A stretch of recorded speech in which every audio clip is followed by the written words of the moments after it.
Well, that's that. The Lakers season is officially over as the Minnesota Timberwolves have eliminated them in Game 5, 103-96. And there are some things that really stand out and that really shouldn't be all that surprising. I will say, the Lakers were a good regular season team that were the 3rd seed in the Western Conference. And the beautiful ball movement between Luka and LeBron and the various shooters like Rui Hachimura and Austin Reeves stepping up as a solid 3rd option was starting to convince us in Los Angeles that this team might actually be a contender. But the thing is, I think we lost track of the original issues that we foresaw when the Anthony Davis and Luka Doncic trade first went down. As I said in my reaction video, and as a lot of people were saying when it first went down, the Lakers just didn't have any size. They didn't have rebounders, they didn't have rim protection, and guess what? The Lakers got destroyed in this series as a result of that.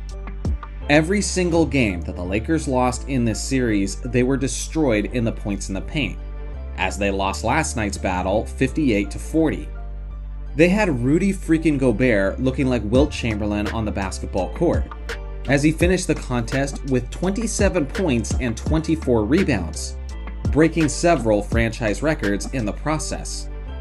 Obviously, LeBron didn't have a good 4th quarter in Game 4 or in Game 5, and although Luka was excellent in the 3rd quarter of last night's game, you could tell that he was kind of just a cone defensively, especially after his back injury that was making him incredibly stiff and slow.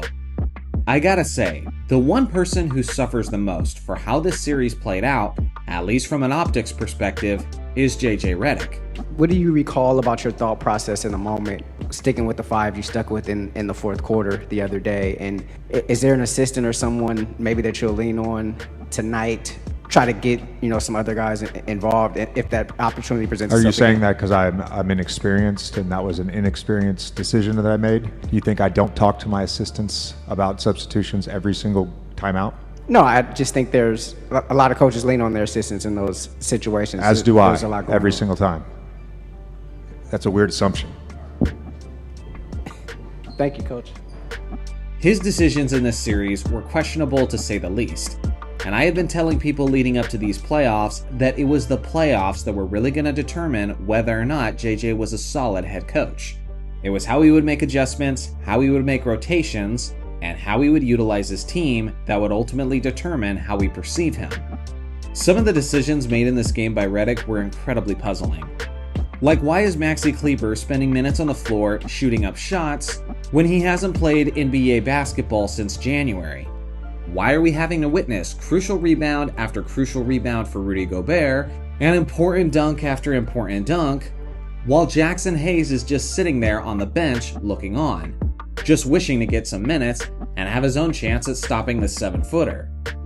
The Lakers look helpless, they were undersized, and they simply didn't have the tools to succeed. Kyrie Irving was in attendance, and I do think that's really interesting because he does have a player option this offseason. It is a massive, massive amount of money that he would have to turn down if he was looking to head somewhere else. But if he wanted to join his former teammates, LeBron James and Luka Doncic, in the offseason, well, now he has that option. Honestly though, as a Lakers fan, I don't even know if I'd want Kyrie if it meant we didn't get a center. What we need is a big man who can rim protect and who can rebound. And unfortunately, it looked like we were going to have that at the NBA trade deadline when we acquired Mark Williams. But again, he didn't pass the physical. And we all should have seen this outcome coming when that whole thing fell through. But as I mentioned before, the Minnesota Timberwolves are moving on. And that's thanks mostly to the monstrous effort from Rudy Gobert and a very strong effort from Julius Randle, who is a very different player at this point in his career from the days that he was with my Lakers. Anthony Edwards had a relatively pedestrian game with 15 points, 11 rebounds, and 8 assists. But this team is clicking, they're moving on, and now they await the winner of the Rockets and Warriors series, where the Warriors are currently leading 3-2. Again, as a Lakers fan, I am disappointed by the outcome, but I don't want to make too much of this one way or another. I'm very happy we traded Anthony Davis for Luka Doncic because when that first went down, I did see that as a move for the future. I saw Luka as an acquisition that was about the next 10 years and not really about competing this year. But throughout the regular season, I did get my hopes up that this team actually might be a contender.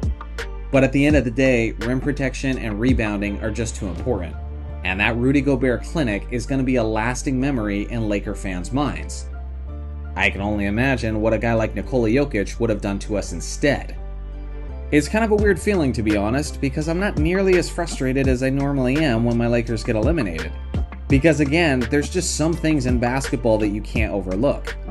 There's just some weaknesses that you can't get past just because you have two of the best players in the NBA.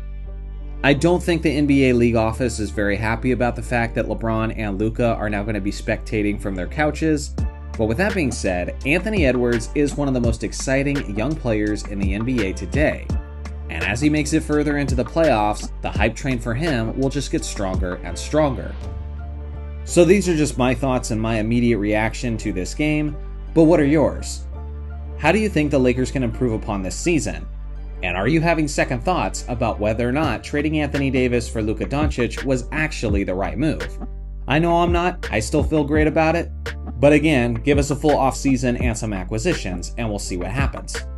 Thanks for watching as always, make sure to like and subscribe for more basketball content, and I'll see you guys in the next video.